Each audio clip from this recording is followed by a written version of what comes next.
देखिए, सत्य को कहने के लिए किसी शपथ की ज़रूरत नहीं होती और नदियों के बहने के लिए किसी पथ की ज़रूरत नहीं होती। जो बढ़ते हैं ज़माने में अपने मजबूत इरादों के बल पर, उन्हें मंजिल पाने के लिए किसी रथ की ज़रूरत नहीं होती। जय हिंद साथियों, आज है 14 अक्टूबर का दिन और आज के वीडियो में जितने भी प्रश्न हैं ये बहुत इंपॉर्टेंट है आपकी सभी परीक्षाओं के लिए, तो शुरू से लास्ट तक वीडियो में बने रहिए। और देखिए, कल करवा चौथ था तो आप सभी लोगों को करवा चौथ की बहुत बहुत शुभकामनाएं। तो चलिए आज का सेशन स्टार्ट करते हैं। लेकिन इससे पहले बता दूं, जो लोग नए हैं वो चैनल को सब्सक्राइब करके बेल आइकन जरूर प्रेस कर देंगे ताकि आने वाले वीडियो का नोटिफिकेशन आपको ऑटोमेटिक मिलता रहे। और वीडियो को लाइक और शेयर भी कर दीजिएगा। तो चलिए शुरू करते हैं। देखिए, आज का पहला प्रश्न है कि अंतर्राष्ट्रीय आपदा न्यूनीकरण दिवस कब मनाया है। तो देखिए, अंतर्राष्ट्रीय आपदा न्यूनीकरण दिवस को हम 13 अक्टूबर को हर साल मनाते हैं। देखिए, जो आपदा जोखिम न्यूनीकरण है, इसके लिए अंतर्राष्ट्रीय दिवस पहली बार साल 1989 में मनाया गया था, जब संयुक्त राष्ट्र महासभा ने आपदा न्यूनीकरण और जोखिम जागरूकता की वैश्विक संस्कृति को बढ़ावा देने के लिए एक दिन का आह्वान किया था। तो याद रखिएगा, अंतर्राष्ट्रीय आपदा न्यूनीकरण दिवस, जिसको international day for disaster risk reduction कहते हैं अंग्रेजी में, तो ये 13 अक्टूबर को मनाया जाता है। अगला है कि भारत ने किस देश के साथ वैक्सीन एक्शन प्रोग्राम को वर्ष 2027 तक के लिए बढ़ा दिया है। तो देखिए, भारत ने अमेरिका के साथ मिलकर वैक्सीन एक्शन प्रोग्राम को वर्ष 2027 तक के लिए बढ़ा दिया है।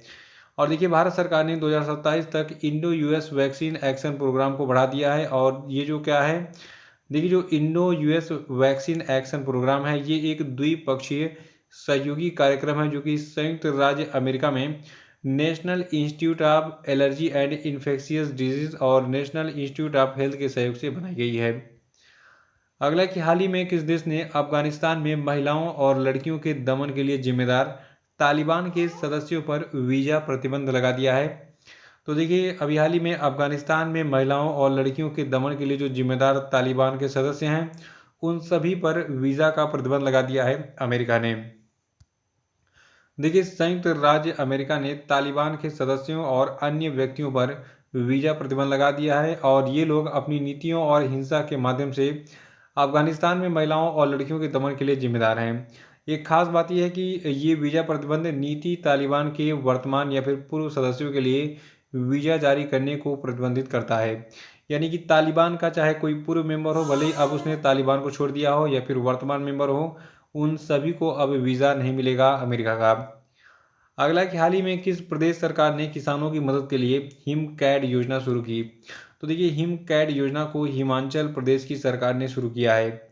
याद रखिएगा, हिम कैड योजना हिमाचल प्रदेश की सरकार ने शुरू की है वहाँ के किसानों की मदद के लिए। आइए इस योजना के बारे में डिटेल में जान लेते हैं।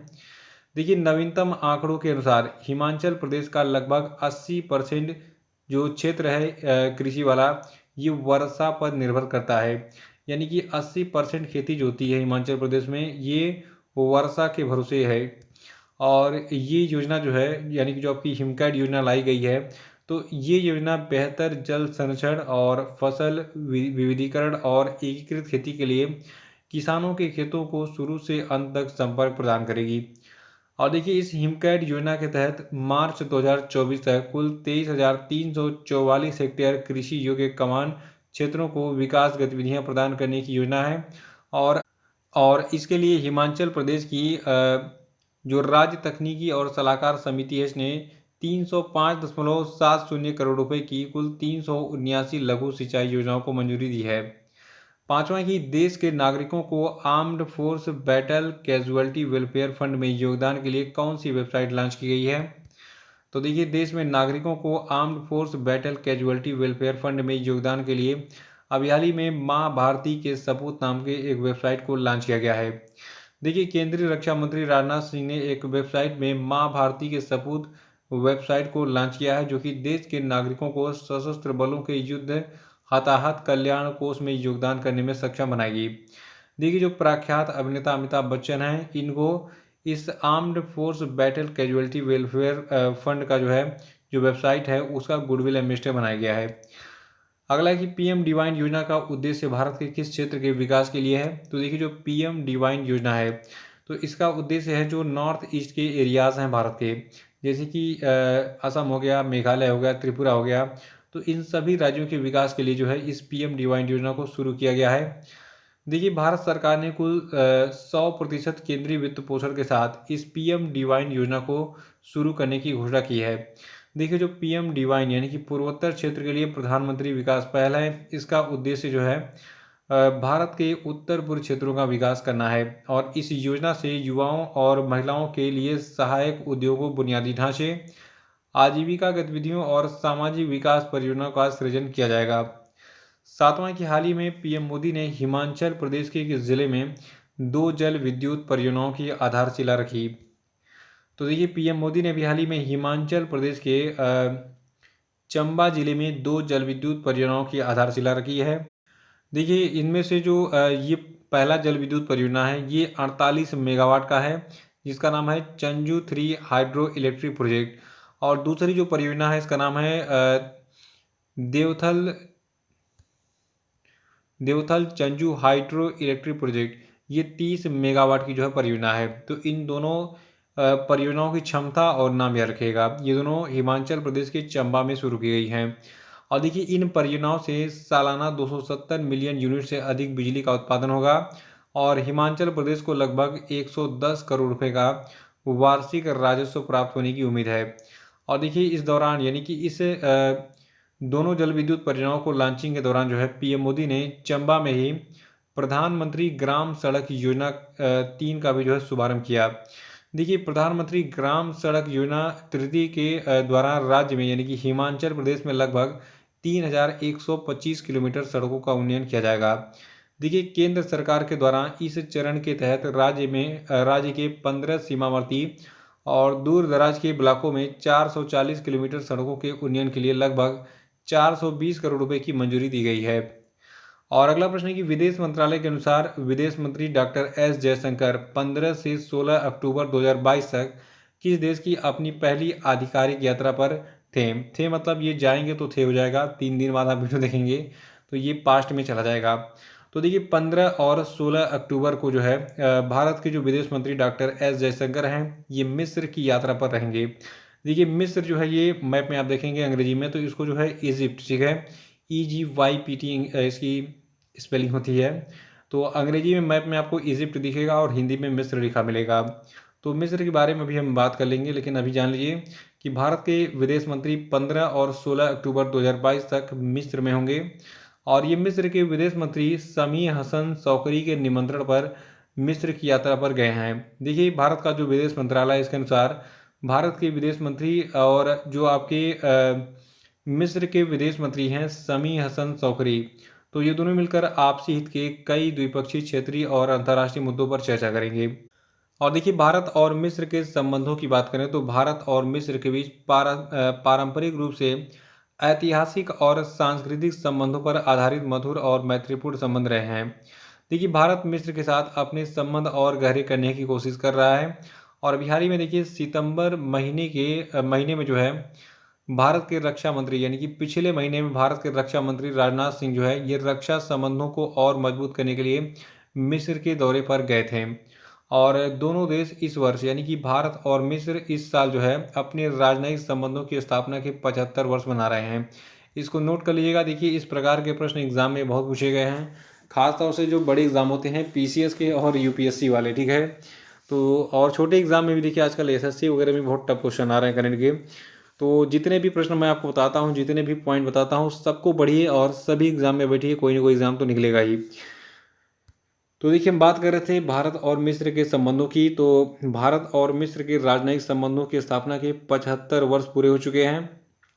75वीं वर्षगांठ मना रहे हैं दोनों देश, ठीक है। देखिए, भारत ने 2022-23 में G20 जिसकी अध्यक्षता भारत करेगा, तो इसमें मिस्र को अतिथि देश के रूप में आमंत्रित किया है। इसको जरूर नोट कर लीजिएगा कि भारत ने 2022-23 में G20 सम्मेलन जिसकी अध्यक्षता भारत करेगा, उसमें मिस्र जो है ये अतिथि देश के रूप में आमंत्रित किया गया है भारत के द्वारा। और मिस्र की बात करें तो देखिए, मिस्र के राष्ट्रपति हैं अब्दुल फतेह अल सीसी और राजधानी मिस्र की है काहिरा और मिस्र की मुद्रा है मिस्र पाउंड। अगला कि हाल ही में किस केंद्रीय मंत्री ने 12 से 13 अक्टूबर 2022 को कजाकिस्तान की राजधानी अस्ताना में आयोजित एशिया में सहभागिता और विश्वास निर्माण उपायों शिखर सम्मेलन में भारतीय प्रतिनिधिमंडल का नेतृत्व किया? तो देखिए यहाँ पर भारतीय प्रतिनिधिमंडल का नेतृत्व मीनाक्षी लेखी ने किया। देखिए मीनाक्षी लेखी जो है ये केंद्रीय विदेश राज्य मंत्री हैं। विदेश मंत्री तो आपके एस जयशंकर हैं, लेकिन जो विदेश राज्य मंत्री का पद है ये मीनाक्षी लेखी के पास है। ठीक है, तो देखिए मीनाक्षी लेखी जो है ये 12 से 13 अक्टूबर 2022 को कजाकिस्तान की राजधानी अस्ताना में आयोजित एशिया में सहभागिता और विश्वास निर्माण उपायों शिखर सम्मेलन में जो है भारतीय प्रतिनिधिमंडल का इन्होंने नेतृत्व किया था। और देखिए एक खास बात और देखिए, कश्मीर पर जो है वहाँ के प्रधानमंत्री शहबाज शरीफ ने बहुत गंदा बयान दिया था, तो उसका जवाब दिया इन्होंने वहाँ पर इस सम्मेलन में। इसका नाम था क्या? एशिया में सहभागिता और विश्वास निर्माण उपायों शिखर सम्मेलन। ठीक है, तो कश्मीर पर पाकिस्तान के प्रधानमंत्री शहबाज शरीफ के बयान का जवाब देते हुए भारत की विदेश राज्य मंत्री मीनाक्षी लेखी ने जो है कहा कि पाकिस्तान भारत के खिलाफ दुर्भावनापूर्ण प्रचार के लिए CICA का दुरुपयोग कर रहा है। और उन्होंने ये भी कहा कि जम्मू कश्मीर भारत का अभिन्न अंग है, पाकिस्तान के बाप की बपौती नहीं है। और 10वां प्रश्न है कि 14 से 16 अक्टूबर 2022 तक गुजरात के किस जिले के एकता नगर में जो है कानून मंत्रियों और कानून सचिवों के अखिल भारतीय सम्मेलन की मेजबानी की जाएगी? तो देखिए गुजरात का ये जिला आपका नर्मदा है। याद रखिएगा, गुजरात के नर्मदा जिले में जो आपका एक प्लेस है एकता नगर, वहाँ पर कानून मंत्रियों और कानून सचिवों के अखिल भारतीय सम्मेलन की मेजबानी की जाएगी। तो 14 अक्टूबर को ये सम्मेलन शुरू होगा, 16 अक्टूबर तक चलेगा।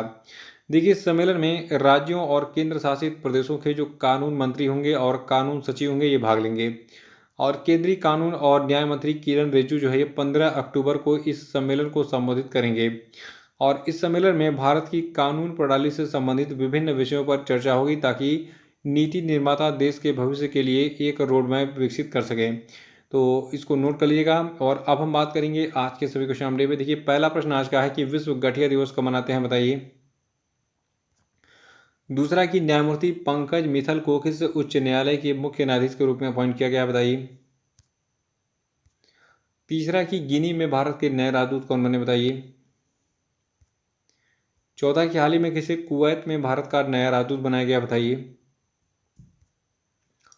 और पांचवा कि शस्त्र रामानुजन पुरस्कार 2022 किसने जीता है, बताइए।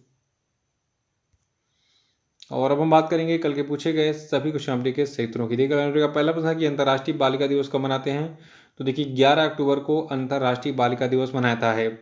और देखिए भारत की जो क्रिकेटर हैं हरमनप्रीत कौर, ये ICC player of the month जीतने वाली पहली भारतीय महिला क्रिकेटर बन गई हैं।